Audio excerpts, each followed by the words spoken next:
You may have heard about the Koran's idea of paradise being 72 virgins, and I promise I will come back to those virgins. But in fact, here in the Northwest, we're living very close to the real Quranic idea of paradise, defined 36 times as gardens watered by running streams. Since I live in a houseboat on the running stream of Lake Union, this makes perfect sense to me. But the thing is, how come it's news to most people? I know many well-intentioned non-Muslims who've begun reading the Quran but given up, disconcerted by its otherness. The historian Thomas Carlyle considered Muhammad one of the world's greatest heroes, yet even he called the Quran as toilsome reading as I ever undertook, a wearisome, confused jumble. Part of the problem, I think, is that we imagine that the Quran can be read as we usually read a book, as though we can curl up with it on a rainy afternoon with a bowl of popcorn within reach, as though God, and the Quran is entirely in the voice of God speaking to Muhammad, were just another author on the bestseller list. Yet the fact that so few people do actually read the Quran is precisely why it's so easy to quote. That is, to misquote. Phrases and snippets taken out of context in what I call the highlighter version, which is the one favored by both Muslim fundamentalists and anti-Muslim Islamophobes.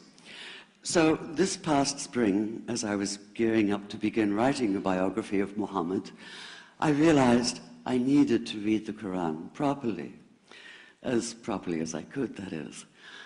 My Arabic's reduced by now to wielding a dictionary, so I took 4 well-known translations and decided to read them side by side, verse by verse, along with a transliteration and the original 7th century Arabic.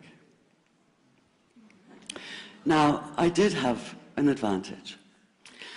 My last book was about the story behind the Shia-Sunni split, and for that I'd worked closely with the earliest Islamic histories, so I knew the events to which the Quran constantly refers, its frame of reference.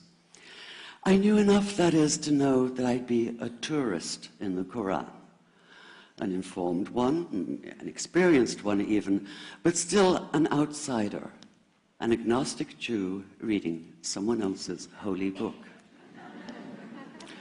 So I read slowly. I'd set aside 3 weeks for this project, and that, I think, is what is meant by hubris, because it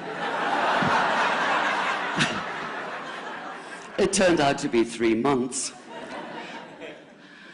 I did resist the temptation to skip to the back where the shorter and more clearly mystical chapters are, but every time I thought I was beginning to get a handle on the Quran, that feeling of, I get it now, it'd slip away overnight, and I'd come back in the morning wondering if I wasn't lost in a strange land. And yet the terrain was very familiar. The Quran declares that it comes to renew the message of the Torah and the Gospels, so 1/3 of it reprises the stories of biblical figures like Abraham, Moses, Joseph, Mary, Jesus. God himself was utterly familiar from his earlier manifestation as Yahweh, jealously insisting on no other gods. The presence of camels, mountains, desert wells, and springs took me back to the year I spent wandering the Sinai desert. And then there was the language, the rhythmic cadence of it, reminding me of evenings spent listening to Bedouin elders recite hours-long narrative poems entirely from memory.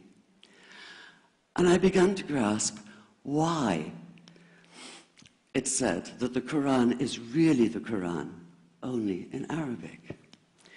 Take the Fatiha, the 7-verse opening chapter that is the Lord's Prayer and the Shema Israel of Islam combined. It's just 29 words in Arabic, but anywhere from 65 to 72 in translation. And yet the more you add, the more seems to go missing. The Arabic has an incantatory, almost hypnotic quality that begs to be heard rather than read, felt more than analyzed. It wants to be chanted out loud, to sound its music in the ear and on the tongue.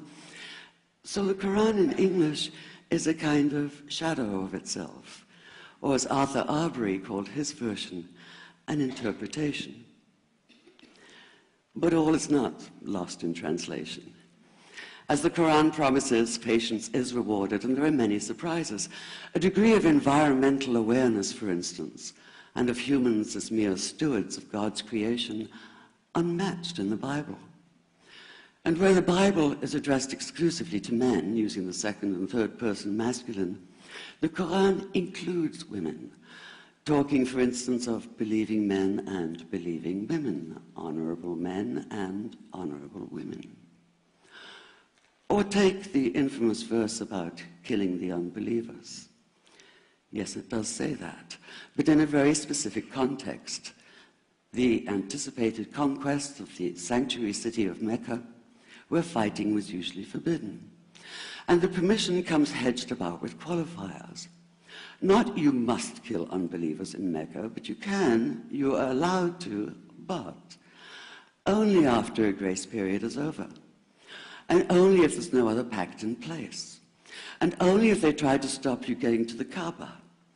And only if they attack you first. And even then, God is merciful, forgiveness is supreme, and so, essentially, better if you don't. This was perhaps the biggest surprise. How flexible the Koran is, at least in minds that are not fundamentally inflexible. Some of these verses are definite in meaning, it says, and others are ambiguous. The perverse at heart will seek out the ambiguities, trying to create discord by pinning down meanings of their own. Only God knows the true meaning. The phrase, God is subtle, appears again and again. And indeed, the whole of the Quran is far more subtle than most of us have been led to believe, as in, for instance, that little matter of virgins and paradise. Old-fashioned Orientalism comes into play here. The word used 4 times is huris, rendered as dark-eyed maidens with swelling breasts, or as fair, high-bosomed virgins. Yet all there is in the original Arabic is that one word, huris.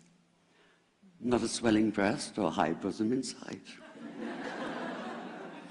Now, this may be a way of saying pure beings, like in angels, or it may be like the Greek kos, or kore, an eternal youth. But the truth is, nobody really knows, and that's the point. Because the Quran is quite clear when it says that you will be a new creation in paradise, and that you will be recreated in a form unknown to you, which seems to me a far more appealing prospect than a virgin.